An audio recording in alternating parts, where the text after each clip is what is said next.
Wahnsinn. Hallihallo ihr Lieben und herzlich willkommen zu einem neuen Berner Watches YouTube Video. Heute wieder die Vintage Watches of the Month. Viel Spaß!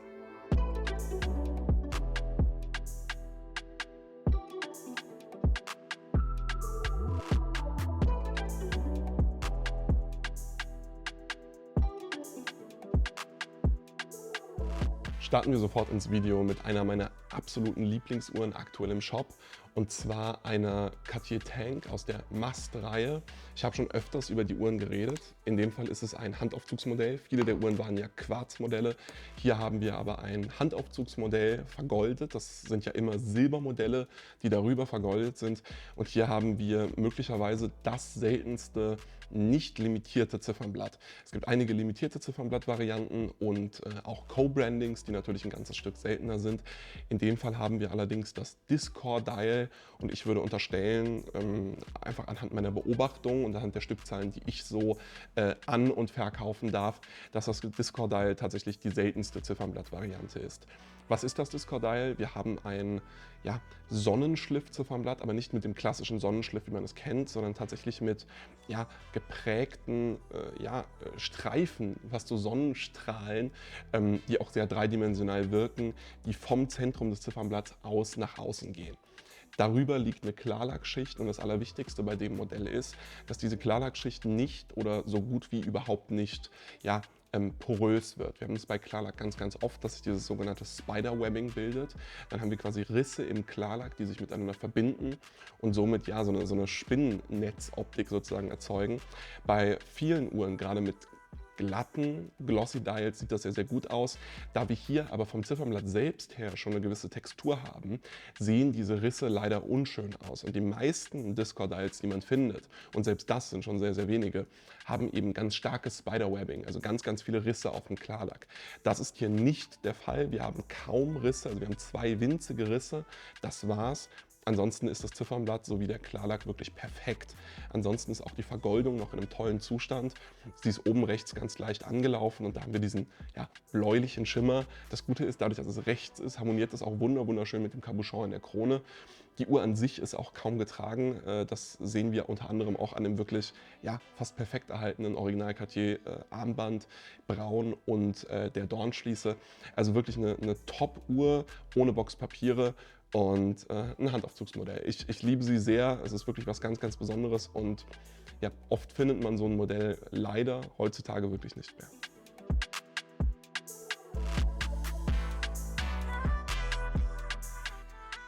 Weiter machen wir mit einer ganz, ganz besonderen Uhr, und ich freue mich sehr, die euch anbieten zu dürfen. Es ist eine meiner persönlichen Lieblingsuhren, und zwar die Vacheron Constantin Overseas der ersten Generation. In dem Fall haben wir ein Modell mit Lachsziffernblatt in wirklich nahezu perfektem Zustand. Das Ziffernblatt weist keine Patina auf. Man sieht es leider recht oft bei den Sonnenschliff-Ziffernblättern dieser Referenz, dass die Ziffernblätter angelaufen sind und manchmal sich sogar in Richtung Tropical entwickeln. Das ist hier nicht der Fall. Das Ziffernblatt ist wirklich in einem tollen Zustand, die Uhr selbst ebenso. Das Band hat sehr, sehr wenig Stretch und die Kanten sind noch schön scharf.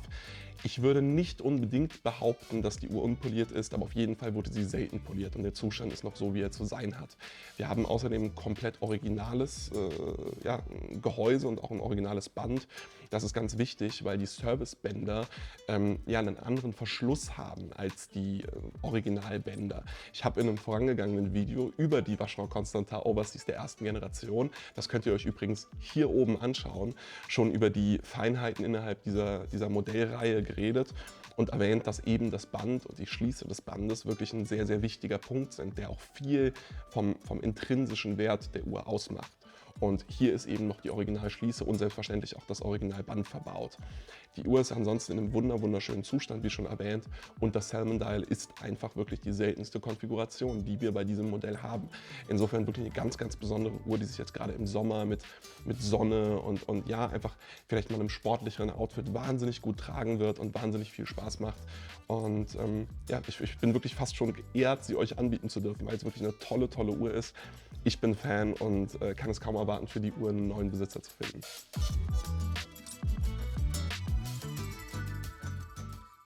Als nächstes haben wir eine ganz besondere Uhr. Ihr habt ähnliche Modelle schon in einigen meiner Videos sehen dürfen. Dieses Modell insbesondere aber noch nicht. Das ist auch erst eine ganz neue Anschaffung. Die Uhr habe ich erst vor wenigen Tagen kaufen dürfen. Und zwar handelt es sich mal wieder um eine Jump Hour. Ihr wisst, ich habe so ein Thema mit Jump Hours. Ich liebe diese Komplikation. Nicht zuletzt trage ich auch gerade eine Jump Hour, aber da wird in den nächsten Wochen noch ein Video zu kommen. In dem Fall ist es eine deutlich ältere Uhr als die ich trage. Und zwar eine 1930er Jump Hour der Marke Benrus. Ich habe vor kurzem erst erfahren, dass es die Marke theoretisch noch gibt. Ehrlich gesagt ist sie nicht mehr ganz, nicht mehr ganz so was Besonderes wie damals. Damals waren Modelle wie die Sky Chief zum Beispiel mit dem Baijiu 72 schon echte Hingucker. Heute ist das zwar leider nicht mehr der Fall, aber ich finde es immer schön, wenn es die Marken immerhin noch gibt. In dem Fall haben wir, wie gesagt, eine Jump Hour aus den 30ern von Benrus. Das Gehäuse ist verchromt, wie so gut wie alle Jump Hours aus dieser Zeit. Was macht die Uhr so besonders? Wir haben eine wirklich tolle Verzierung auf dem Gehäuse. Wir haben eine Sekunde, oft sind Jump Hours ja nur Stunde und Minute. In dem Fall haben wir auch noch eine Sekunderie dabei, die ganz flüssig läuft, und das absolute Highlight, wir haben ein Stahlband an der Uhr, und zwar ein originales Stahlband aus der Zeit. Das ist fast so ein bisschen, ja, skeletisiert ist der falsche Begriff, aber es wirkt fast so ein bisschen so. Und es ist einfach, es passt in die Zeit, es erfüllt diesen Vintage-Vibe. Wir haben im Übrigen auch eine Schnellverstellung in der Schließe. Wenn Marken von heute so tun, als sei das eine ganz neue Erfindung, nein, ist es nicht. Das bedeutet, man kann ja, sozusagen stufenlos das Band an das jeweilige Handgelenk und an den Umfang des Handgelenks anpassen. Also wirklich ein total schönes Band, was die Uhr wahnsinnig aufwertet. Die Uhr läuft auch erstaunlich gut, hat ein Uhrwerk mit 7 Juwelen und macht ein super Timing, sieht wunderschön aus. Zieht sich auch noch, die zieht sich wahnsinnig flüssig auf. Wahnsinn. Und ist noch wirklich unter den Jump Hours ein absoluter, Geheimtipp ist der falsche Begriff, aber wirklich ein absolutes Juwel. Also eine tolle Uhr. Ich bin wirklich Fan. Also ich habe sie von einem guten Freund angeboten bekommen und ich habe mich sofort verliebt und wusste, ich muss sie nehmen. Außerdem sind die Stege hier oben auch noch leicht verarbeitet, ja, verziert irgendwie. Das passt auch zu der Verzierung vom Gehäuse.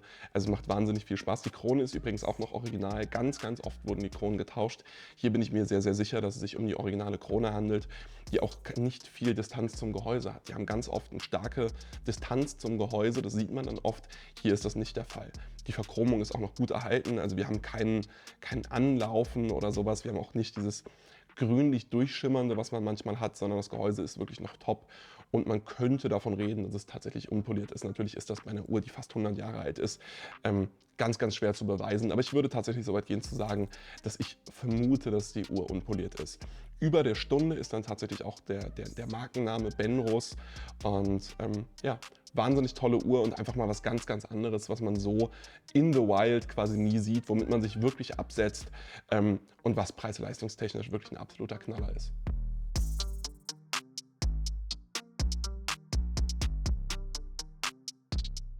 Kommen wir nun zur letzten Uhr des heutigen Videos und ganz ehrlich, kein Vintage Watches of the Month ohne eine Santos. In dem Fall ist es wieder eine 2319, die wir schon mal in einem Vintage Watches of the Month gezeigt haben. In dem Fall ist es aber eine andere Ausführung. Beim letzten Mal hatten wir beziehungsweise ich glaube es war das vorletzte Mal, hatten wir eine 2319 in Stahl mit gemalten römischen Indizes. Hier haben wir das Modell mit den aufgesetzten römischen Indizes. Was einem besser gefällt, das ist Geschmackssache, da gibt es kein richtig und kein falsch. Auf jeden Fall kann man sagen, dass sich die aufgesetzten römischen Indizes, ja, wahnsinnig schön im Licht brechen und einfach sehr viel, ja, mehr Reflexion irgendwie hinzufügen. Das macht gerade im Sommer vielleicht ein bisschen mehr Sinn. Ich persönlich muss gestehen, ich finde die aufgemalten etwas schöner, aber die aufgesetzten tun dem keinen Abbruch und machen auch wahnsinnig viel Spaß. Wir haben selbstverständlich ein unpoliertes Modell. Es kommt tatsächlich auch von dem deutschen Erstbesitzer aus München. Und ja, der Zustand ist Wahnsinn. Die Schrauben sind poliert, so wie es zu sein hat. Wir haben selbstverständlich die Doppelfaltschließe, die auch noch sehr satt klickt. Die Nette ist noch schön gerundet, die Abstände zu den Schrauben passen. Die Kanten sind noch wahnsinnig scharf. Das ist ja auch immer ein großes Indiz dafür, dass die Uhr unpoliert ist. Und sie macht tatsächlich nach über 20 Jahren auch noch wahnsinnig tolle Gangwerte. Abgesehen davon kommt die Uhr im Fullset mit Box und Papieren. Wir haben hier dieses schöne große Cartier-Booklet und ja, es ist einfach eine wunderschöne Uhr. Es ist eine Santos Galbi, also die 2319 ist immer eine Galbi, die einzige Automatik-Galbi übrigens in der klassischen Größe von 23 x 41 mm. Wunderschöne silberne Zeiger Und ja, einfach eine tolle Uhr. Im Übrigen muss man sagen, anders als bei dem Modell mit den aufgemalten Indizes, haben wir Leuchtpunkte hinter den römischen Indizes. Das bedeutet, auch wenn das, weil es nur kleine Leuchtpunkte sind, nicht so viel bringt, kann man die Uhr in der Nacht vielleicht ein Stück besser erkennen. Also wie gesagt, eine wunderschöne Uhr, auch hier mit einem intakten Cabochon in der Krone, macht wahnsinnig viel Spaß und ja, wirklich eine tolle Sommeruhr.